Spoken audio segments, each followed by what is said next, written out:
Buenas noches a todas y a todos nuevamente, agradecidos por su presencia y muy satisfechos por esta aventura en que estamos involucrados la Fundación Vivian Trías, la Fundación Mario Benedetti y la Asociación de Amigos de Eduardo Galeano. Trataré de ser muy telegráfico para transmitir algunas inquietudes que tengo sobre las venas abiertas de América Latina. Fundamentalmente la intención mía es compartir con ustedes la real dimensión que tienen las venas abiertas. Yo no estoy tan convencido de que todo el mundo tenga claridad acerca del lugar que ocupa este libro, de su impacto universal y en el contexto en el que fue escrito. Yo trataré de dar algunas puntadas para ilustrar y tratar de justificar estos planteamientos. Será de manera puntual y desordenada, pero quiero dejar claro algunos puntos. En primer lugar, todo el mundo se asombra de que Eduardo tenía 30 años cuando escribió esta obra. Pero lo que pocos reconocen es la cultura histórica, económica, política que tenía Eduardo ya a los 30 años. Se olvidan que antes de eso ya había producido 2 grandes libros donde mostró su capacidad periodística, como fueron el libro sobre China 64 y el libro sobre Guatemala. O sea, Eduardo no era un improvisado. Ya había pasado por la redacción de Marcha, de Época y lejanamente del Sol.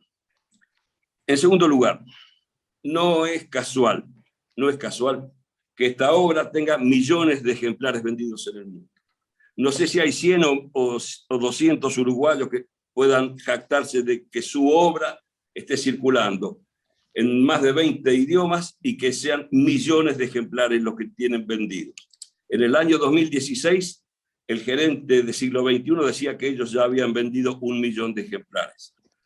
Pero estaban por fuera los ejemplares que se habían vendido en otras editoriales, como Catálogos, El Chanchito, las 2 ediciones que hizo la Udelar acá en Uruguay, más las ediciones que se hicieron en Chile, Perú, Colombia.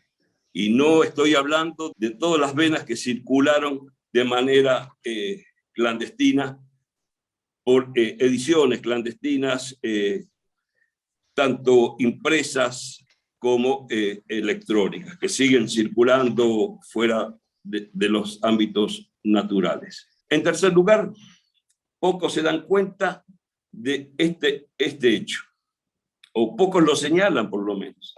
Las obras de Eduardo fueron publicadas por las grandes editoriales del mundo. O sea, cuando hablamos de Estados Unidos estamos hablando de Monthly Review.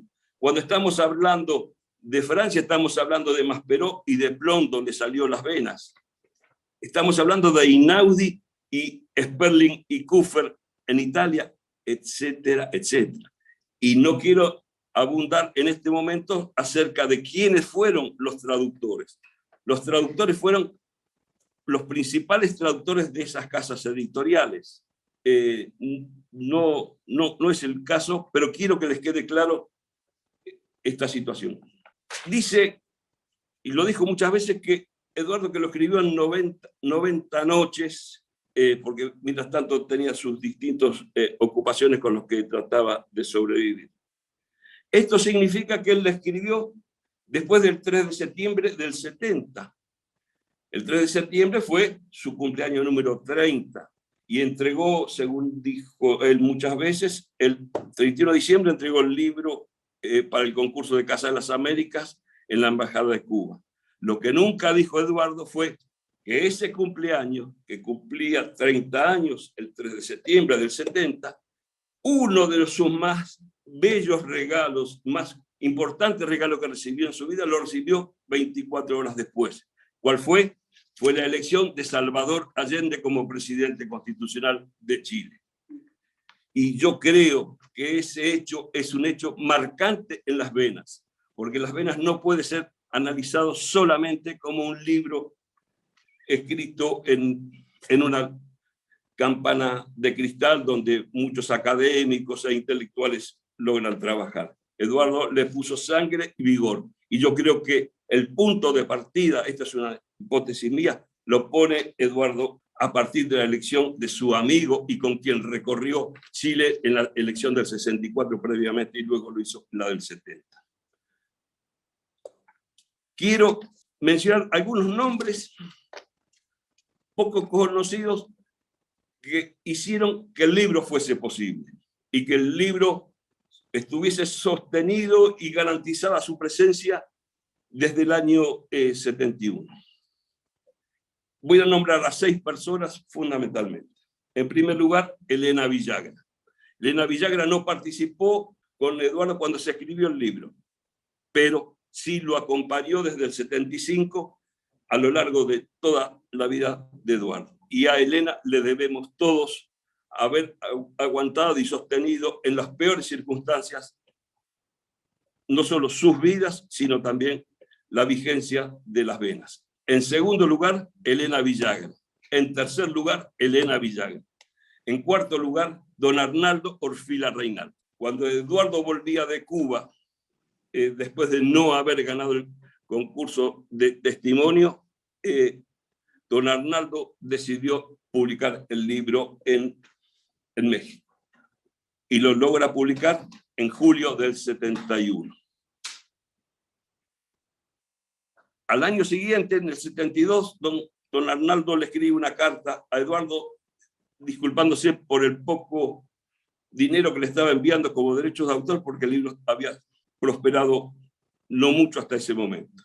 En el año 73 aparece la tercera edición del libro, la primera impresión en la República Argentina. ¿Quién es el responsable de eso?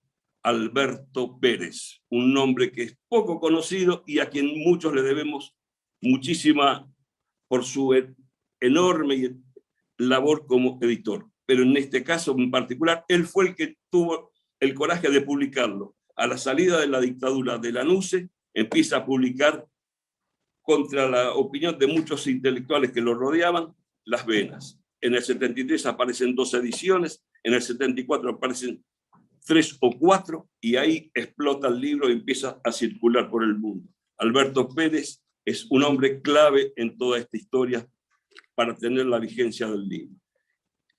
El sexto es fundamentalmente Carlos Pérez, el actual gerente general de Siglo XXI de Buenos Aires. Es el que cuidó toda la obra de Eduardo, Las Venas en particular, y quien ha hecho posible que el libro esté circulando en toda América Latina.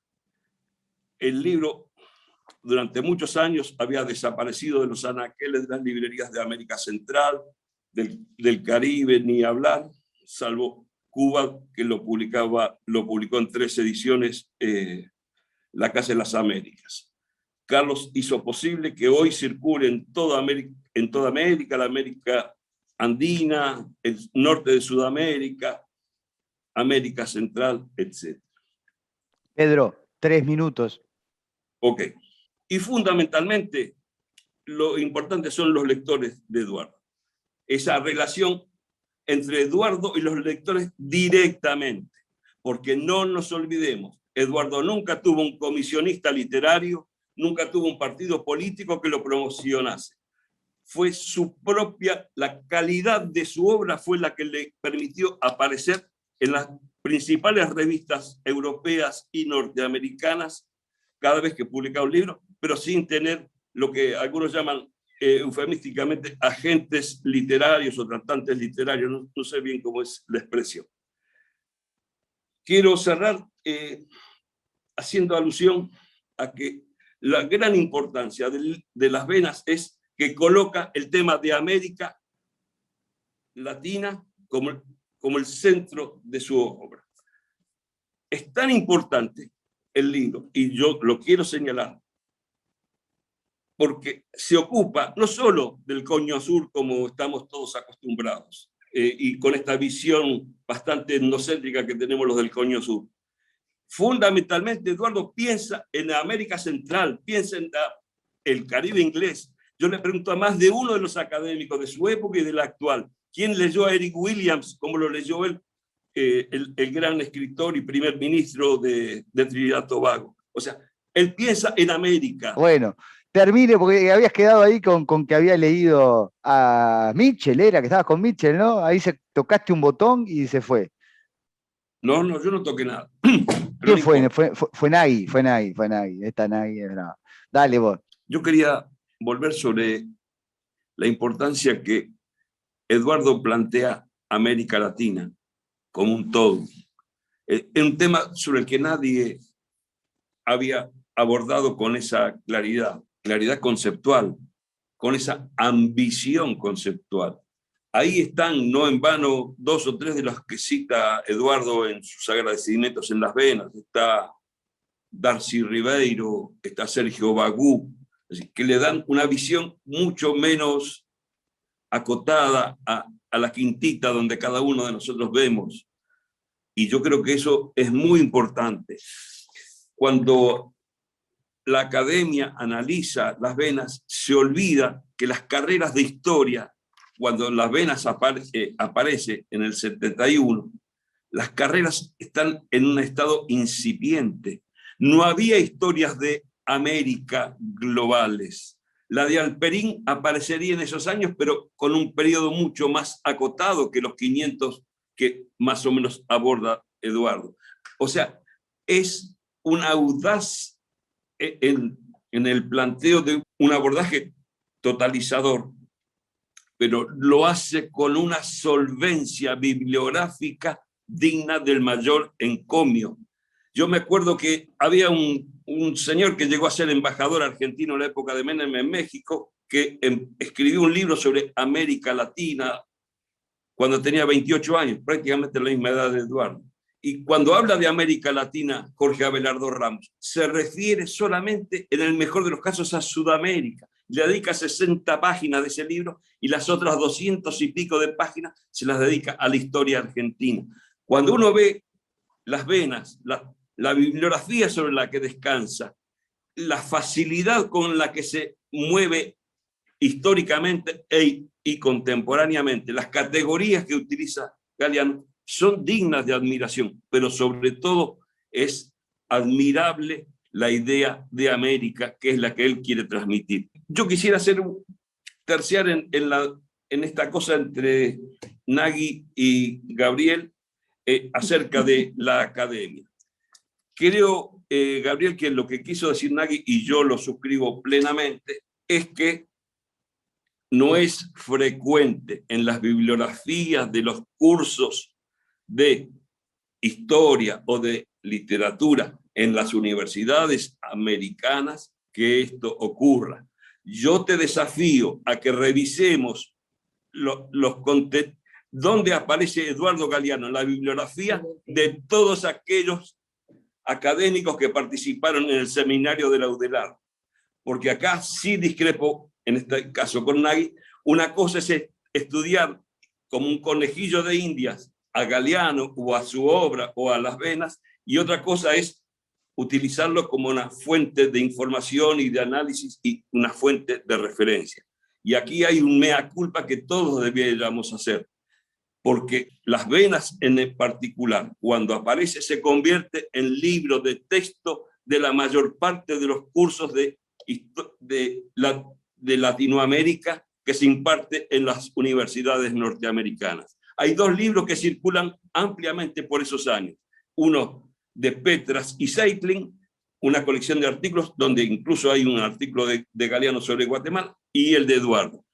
Pero aparece en las bibliografías, los estudiantes lo analizan.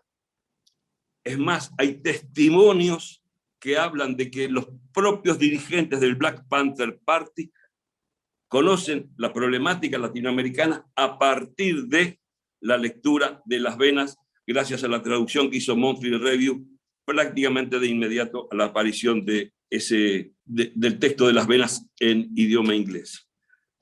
No quiero alargarme más, pero creo que la academia no solo... Ahora, quiero decirles una cosa. Los que conocieron a Galeano saben perfectamente que a él no le preocupaba su relación con la academia, si se ocupaban de él o se dejaban de ocupar de él. Él vivió tranquilamente, más preocupado con llegar a la gente. Y de ahí que en los últimos años son importantes los libros de Eduardo, pero también son aquellos, entre comillas, recitales multitudinarios que hacía Eduardo en toda América Latina. Y todas las entrevistas y los programas de televisión, etc. O sea, hubo una comunicación de Eduardo y sus lectores y su gente sin ningún tipo de mediación, sino que se construyó un vínculo afectivo, intelectual, único en un personaje en nuestra América. Y yo quiero volver al principio, y a lo que yo me quiero referir es que algún día, tal vez, quién sabe, se admita la importancia que Eduardo Galeano tuvo en todos estos años. Y no en vano se sigue leyendo este libro gracias al esfuerzo de Carlos Díaz, actualmente en siglo XXI, pero no solo como un libro, sino en la integridad de la obra de Eduardo. Quería agregar a lo que decía Nagui, que Label, el colega nuestro que vive en Canadá, hace de Memoria del Fuego su trabajo fundamental en los cursos de la universidad donde imparte sus cursos, cosa que es rara ver en América Latina. El aburrido privilegio de los dioses, pero en este